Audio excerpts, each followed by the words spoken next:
All right, we have an important new guest tonight in this Georgia killing case. All right, we're following the investigation of the shooting death of Ahmaud Arbery. As you know, there is now a second piece of video under scrutiny. It's surveillance footage showing the 25-year-old walking through a construction site that same day. Could you call this trespassing? Yeah. Could you call it justification for what the accused did, the McMichaels? I don't know how. The McMichaels, the accused in this case, told police seeing Arbery on surveillance footage, were they talking about this? Triggered their actions. Does the owner of the home, Mr. Larry English, agree with that? He joins us now alongside his attorney, Beth Grady. I'd also like to note, the team, we're working all the relevant parties every day. Georgia Governor Brian Kemp, Lieutenant Governor Jeff Duncan, GBI Director Vic Reynolds, State Attorney General Chris Carr, the DA's office, the Glynn County Police Department. All have either said no thank you, just declined, won't respond, except for DA Jackie Johnson. They sent us a statement to say her office acted appropriately under the circumstances, but no comment. We're going to stay on it because we have to know what happened. So, Mr. English, thank you so much for taking this opportunity. I know it's not convenient. I know it is frightening to be in the crosshairs of this situation for you and your family. So thank you for taking the time. You're welcome. And Counselor, you as well. Thank you for making this possible. Mr. English, what is your feeling about the fact that surveillance video of your home in construction has become relevant and used the way you believe it is being used in this situation? Well, first off, I would like to say that this is a tragedy, and I'm deeply sorry for the family and their loss. And also it's for my family's loss of peace. It's been destroyed when we were just innocent bystanders in the situation. As far as the video goes, I don't want it to be put out and misused and misinterpreted for people to think that I had accused of Mr. Arbery of stealing or robbery, because I never did. You never filed any report. You never called 911 about this video.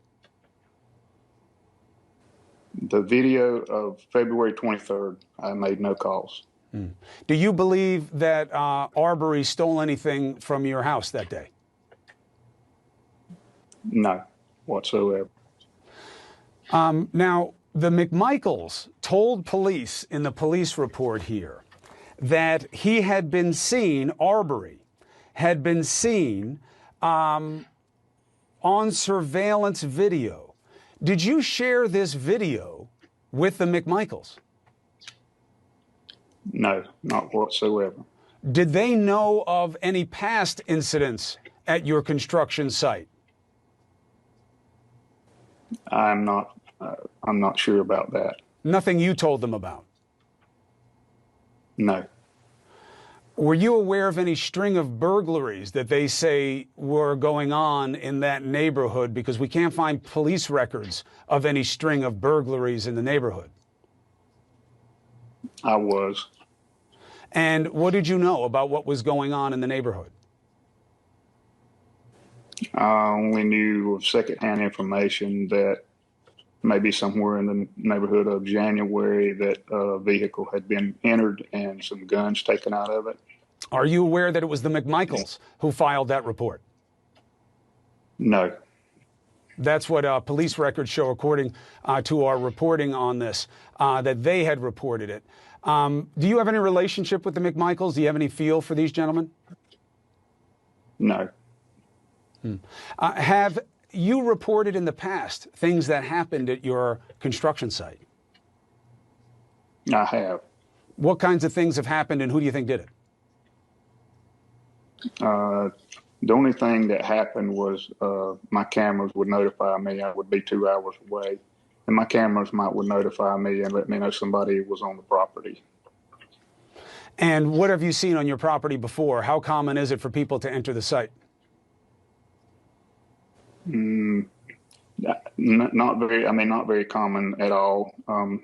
In the daytime, didn't have very much traffic other than subcontractors and people working there. And that would have been about it.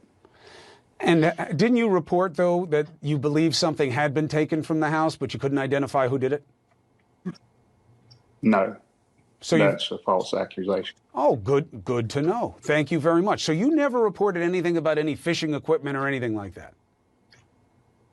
The instance with the fishing equipment has got blown out of proportion. That was out of a boat, not out of the structure. And I'm not exactly sure when or where that happened. The boat was transported from Brunswick to our location to where we live 2 hours away. And I never filed a report on that because I don't know for sure exactly where it happened. Boy, you're right. That is getting thrown all over the place as a potential other situation that Arbery may have been involved in. And just to be clear, you never filed it, you've never accused him, and you don't have any reason to believe that Ahmaud Arbery had anything to do with that. That is correct. What do you think of the fact that one of your neighbors saw Ahmaud trespassing on your property? And it is fair. I mean, you have counsel here, although you don't need it. It's great to have you here, Beth. Thank you for being here, and you're free to speak whenever you want. It's certainly different than the interview I had last night.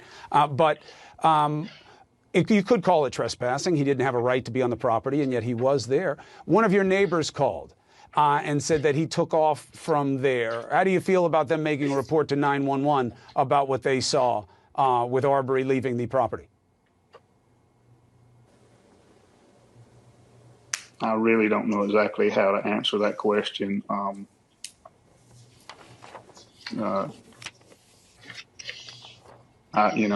Everybody in the neighborhood kind of looks out for each other's property. It's a small, tight-knit community. Counselor, let me get you in here for a second. You gave us a statement saying that from Larry, just to understand the reckoning of his perspective on this. When Larry saw the photos of Mr. Arbery, his first impression was that Arbery was not the man captured on video inside the house on February 23rd, and that he said that to the neighbor. Yes, my understanding is that when Larry got the alert that the video had come into his phone, it took him about 20 minutes to look at it, and when he did, he called a neighbor just a couple of houses down and said, my video is showing someone's in the house. Is there someone there? And the neighbor told him, well, someone was, but he's been killed. And so, by the time Larry even saw the video, Mr. Arbery had been killed. And I think it was pretty soon after that Larry saw some photos of Mr. Arbery, and he had not known him before. And when he saw those photos, he did not believe it looked like the man who is in the video from February 23rd. And then subsequently we heard that probably was him, but my understanding is Larry didn't think it resembled him. But Larry can speak to that if I've gotten that wrong, but that's my understanding. That squares with your reckoning, right, Mr. English? Yes, correct. And as I was trying to establish with Roddy Bryan last night, he's implicated directly in the police report by the McMichaels. So I was giving him an opportunity, or at least trying to explain why they would see him as part of this. Similarly, tonight, I wanted to afford you the opportunity to distance yourself. And just to be clear, you've said you don't know the McMichaels. I do not. I know of Travis. I only know him of just one introduction, and that was a very short, brief introduction. But you had nothing to do with what triggered their interest in Mr. Arbery on February 23rd. He wasn't even there that day. He was 2 hours away. You weren't there. You didn't speak to him on the phone. You didn't give them access to the surveillance video. You didn't contact them and tell them what had been seen at your home. No. Mr. English, I appreciate you taking this opportunity. Because we're not getting anything from the authorities, we're having to figure out, and look, this is the job of journalism, who knew what, who didn't know what, and it's very important, especially because your home has become a focal point of this, to get your perspective on what you did and what you didn't do. You've been very helpful in that regard, Mr. English, and I'm sorry for you to be involved in any of this. I'm sure it's not easy for your family either, and I'm sure the Arbery's will appreciate your condolences. Thank you, Mr. English. Thank you. Thank you for having us. And Counselor, thank you for having the courtesy to make this happen and trusting that it would be about the truth. Appreciate it. Good night. Good night.